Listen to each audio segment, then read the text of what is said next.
देश के गृह मंत्री ने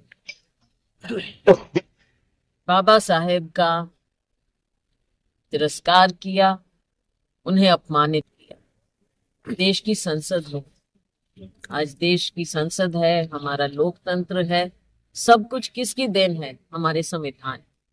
और हमारे संविधान के मुख्य रचयिता कौन थे? बाबा साहेब भीमराव अम्बेडकर। आज उनका नाम भी सम्मान से नहीं लिया जा रहा गृह मंत्री, बल्कि उनके अपने लोग कह रहे, संसद में सबने कहा कि जी तो बोलो, जी तो बोलो, लेकिन उन्होंने बाबा साहेब को अपमानित किया। इनकी जो विचारधारा है, भाजपा आरएसएस विचारधारा, कभी किसी को सम्मान देने की नहीं। इन्होंने हमेशा राजनीति की धर्म के नाम पर, जाति के नाम पर, और असली चेहरा इनका बार बार सामने आ जाता है। और अपने इन बातों से भाजपा भी बेनकाब हुई। गृह मंत्री जी, इनकी सोच, इनकी विचारधारा सारी देश के सामने बेनकाब हुई। हमने इनसे कहा कि आप माफी मांगो। हमने प्रधानमंत्री जी से कहा कि इनके खिलाफ एक्शन होना चाहिए, लेकिन उसके विपरीत प्रधानमंत्री जी ने उन्हीं के बचाव में बार बार उनके बचाव में आ गए। आप समझ सकते हैं कि देश में, जिस देश का ग्रंथ उसका संविधान हो, उसके मुख्य रचयिता के बारे में इस तरह की टिप्पणी की जाए, तो क्या ये देश के किसी भी नागरिक, मैं इसलिए कह रही हूं क्योंकि हमारा संविधान हर एक नागरिक के अधिकारों की रक्षा करता है। हर एक नागरिक, किसी भी जाति का, किसी भी धर्म का। और ये कहने में भी मुझे कोई संकोच नहीं है कि बाबा साहेब, उनका लोहा सबने माना। उस समय के सभी बड़े नेताओं ने फैसला किया कि बाबा साहेब ही हमारा ग्रंथ, हमारा संविधान लिखेंगे। सबने माना था। ये नहीं कि वो दलित हैं इसलिए, लेकिन क्योंकि वो सबसे काबिल व्यक्ति माने गए उस समय। अर्थशास्त्री भी थे, विधि भी जानते थे, इसलिए उन्होंने हमारे संविधान की जब रचना की तो सबने उस बात को माना। आज के दिन भी जब संविधान का नाम लिया जाता है या कॉन्स्टिट्यूएंट असेंबली के डिबेट्स की बात की जाती है, तो सबसे पहले कहते हैं कि डॉक्टर अंबेडकर ने ये कहा, डॉक्टर अंबेडकर वो कहा। पर आज भारतीय जनता पार्टी, सत्ता पक्ष, सरकार उनका अपमान कर रही। चुनाव आते हैं, कभी दलितों के नाम पर वोट मांगना, कभी किसी जाति की बात करना, ये इनकी आदत हो गई है। लेकिन असली में जिस विचारधारा से ये हैं, ये कभी किसी को नहीं मान सकते। बाबा साहेब दलितों के, पिछड़ों के, कमजोर वर्ग के, हर नागरिक के एक आइकॉन। सब उनकी ओर देखते हैं और उनका अपमान करना संविधान का अपमान है। उनका अपमान करना हर नागरिक का अपमान। हमने ये बात संसद में उठानी चाहिए। संसद में तो आपने देखा, ये उठाने ही नहीं देते थे, को आवाज ही नहीं देते हैं, माइक ऑफ हो जाते हैं। जब हमने बाहर प्रदर्शन किया तो सत्ता पक्ष, और ये होता नहीं है, सत्ता पक्ष ने बाहर आकर स्टिक्स पे, डंडियों पे, जो कि अलाउड नहीं है, डंडियों पर इश्तेहार, पोस्टर लगाकर संसद की सीढ़ियों पर बैठे, खड़े हुए, रास्ता रोका।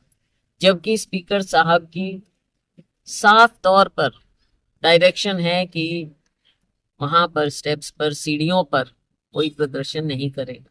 हम पहले करते थे, लेकिन हम रास्ता छोड़ते थे। लेकिन जब स्पीकर साहब ने कहा तो हमने सीढ़ियों पर करना बंद कर दिया, हम नीचे आकर करने लगे। हम हाथ में पोस्टर उठाते, हमने कभी स्टिक्स नहीं उठाए, डंडियां नहीं उठाई। क्या मंशा थी उनकी?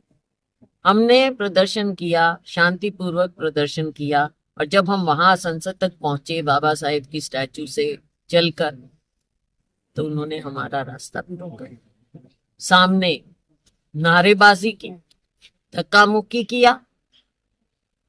हमारे अध्यक्ष जी जमीन पर गिरे, वो वहीं बैठ गए, प्रियंका जी बैठ गई, बहुत से हमारे साथी हम वहां बैठ गए। राहुल जी को उन्होंने रोका, धक्के मारे, और अब उल्टा उन्हीं पर FIR, केवल और केवल ध्यान भटकाने के। असली मुद्दा क्या है? लोग उत्तेजित हो रहे हैं, खास तौर से जो हमारा शोषित वर्ग है, कि बाबा साहेब को ऐसे क्यों अपमानित किया, तो उसे ध्यान भटकाने के लिए अब राहुल जी को बीच में ले आए, उनके ऊपर FIR कर दो। ये तो सारा उल्टा काम, उल्टा चोर कोतवाल को डांट, उन पे FIR हो रही। इससे ज्यादा हास्यास्पद बात क्या हो? आप बाबा साहेब को अपमानित करते, उनका नाम आप मखौल में बोलते, एक बार नहीं, दो बार नहीं, बार बार आप मखौल उड़ा। कांग्रेस पार्टी इसके खिलाफ आवाज उठा रही है। आज हम आपसे मीडिया से बात कर रहे हैं। कल हमने सिरसा में प्रदर्शन किया, लेकिन उसको सीमित कर दिया, क्योंकि कल चौटाला साहब के निधन के कारण कल उनकी अंत्येष्टि थी, तो हमने पब्लिक में प्रदर्शन माँ को रिस्पेक्ट करके हमने नहीं किया, लेकिन हमने कांग्रेस भवन में मीडिया के सामने, लोगों के सामने इस बात को उठाया, और आज हम आपके सामने भी उठा रहे हैं, और हम जन जन तक ये बात पहुंचाएंगे कि ये अपमान हिंदुस्तान नहीं सहन। चौटाला साहब का निर्धन हुआ है, बहुत ही राजनीति में बताने काफी आवाज उठाते थे, वो 5 साल मुख्यमंत्री रहे हैं, क्या कहना चाहोगे? मुख्यमंत्री रहे, एक उनकी छाप है हरियाणा पर, और हमेशा किसानों की, लोगों की आवाज उठाई उन्होंने, और जमीन से जुड़े रहे आखिर तक वो लोगों के बीच में ही रहे। बेशक कितने बीमार हुए, उम्र भी हो गई थी, लेकिन आखिर तक वो लोगों के बीच में घूमते रहे, अंत तक सारी उम्र उन्होंने लोगों की, गरीबों की, किसानों की आवाज उठाई। मैडम, आपने सांसद बनने के बाद रतिया फतेहाबाद सिरसा क्षेत्र इधर रेलवे लाइन के लिए मांग उठाई थी, उसमें क्या बनाया गया?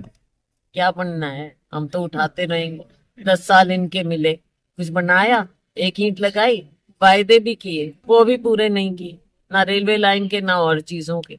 इनसे उम्मीद क्या? लेकिन हमारा फर्ज है, आपने मुझे बनाया है, मैं यहाँ की आवाज जरूर उठाऊंगी, संसद में उठाऊंगी, जहां होगा हम बिल्कुल आवाज उठाएंगे। जो भी मुद्दे सामने आते, घग्गर की भी बात हमने उठाई, बहुत सी बातें हैं, समय समय पर आगे हम उठाते रहेंगे। गदर की जहाँ तक बात है मैडम, अब तो कैंसर बहुत ज्यादा फैल गया, और सिरसा फतेहाबाद जिले में तो खास करके मैं आपको अनेकों मौतें हो रही हैं, इसको लेकर कोई बुलंद आवाज उठेगी? मैं आपको क्या बताऊं, मैं अब मुझे लगता है, मैंने उठाई थी ये बात भी, हमने लिखा है इसके बारे में, लेकिन मैं आपको या तो अपने सोशल मीडिया पे डालूंगी, मैं कितनी चिट्ठियां लिखती हूँ। आज भी मेरे पास एक दो शायद वहां पे फतेहाबाद में हर रोज मुझे कैंसर से पीड़ित लोग मिलते हैं।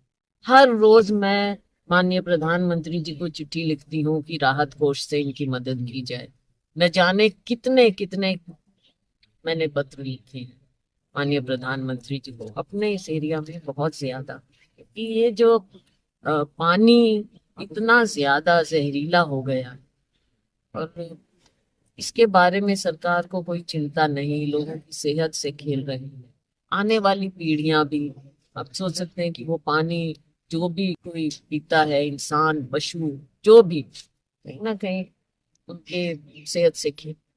अगर मैम लोकसभा चुनावों के बाद बात करें तो सिरसा क्षेत्र है वो आपको कांग्रेस को मिल गया है, लेकिन कांग्रेस की तरफ से इस तरफ पूरा अनदेखा किया गया है। उसके बाद लोग, हाँ जी, आप मैडम आज काफी टाइम के बाद यहाँ पे पहुंचे हैं, तो उसको लेकर क्या कहना? तो सब जगह ही देखो, सब जगह ही पहुंची, बीच में विधानसभा चुनाव आ गया, फिर उसके बाद थोड़ा फिर सेशन, और उसके बाद अब अभी भी अभी मैं केवल जैसे आज फतेहाबाद, रतिया, टोहाना, नरवाना, अब ये करके, लेकिन अ, आगे थोड़ा ठंड कम होएगी, उसके बाद मैं गाँव का दौरा करूँ। अब टाइम है, आहिस्ता आहिस्ता सब जगह हम जाएंगे, लोगों से मिलेंगे, समस्याएं हैं, इतना निवारण हो सकेगा, हम हमारा प्रयास होगा। आज भी कई लोगों ने कई बातें उठाई हैं, शासन के साथ, सरकार के साथ, जो होगा अपने लेवल पे जो होगा, काम यही बचेगा और क्या बचे। एक नशे का बहुत ज्यादा प्रकोप ये हो बात चुका है, हमने- पंजाब सीमा खास करके जी, लगती है। कह रहे हैं ये बात आपने, ये हमने चुनाव के समय में भी उठाई थी, उसके बाद भी उठाई है, कई बार उठाई है, बल्कि जो हमारी मीटिंग होती है उसमें भी हम इस चीज को उठाते हैं, जो प्रशासन के साथ भी। इसमें तो देखो, जब तक बड़ी मछलियों के पीछे नहीं पड़ेंगे और सिर्फ जो इस चीज का उसको एक्सीडेंट करते हैं, सिर्फ उन्हीं को, उनको क्या करोगे आप, कई मजबूरी में, कई गरीबी में, कहीं इसी तरह से, लेकिन आता कहाँ से है, किसके साथ, कैसे, इतना बड़ा इंटरनेशनल नेक्सस, इसके पीछे जब तक सरकार पूरे मन से नहीं पड़ेगी, तब तक छोटे मोटे लोगों को पकड़ने का क्या फायदा। संगठन की मजबूती के लिए अब जैसे देश बदल रहा है, बदल रहा है, उसकी नीति में चली कांग्रेस, फिर नहीं आ पाए, संगठन, क्या मंथन हुआ? देखो, मंथन तो हमारा चल रहा है पार्टी के अंदर, संगठन का अभाव रहा, ये मैंने पहले भी माना, सार्वजनिक रूप से माना, आप लोगों के सामने माना मैंने, संगठन का अभाव तो रहा है, तो इसको मैं छुपाऊं भी कैसे, है एक कमी। विधानसभा चुनाव के दौरान भी काफी गुटबाजी देखने को मिली, उसी का नतीजा। इस तरह की बातें, उसकी गुटबाजी को, सब अपना क्षेत्र, अपने सब काम करते हैं, सब अपनी आवाज उठाते हैं, किसी की कम, किसी की ज्यादा। अब गांव में दौरे देखने को मिलेंगे जल्द आपके?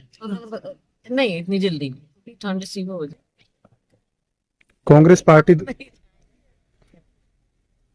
कांग्रेस पार्टी द्वारा हरियाणा स्तर पर क्या दोबारा संगठन को बनाया जाएगा?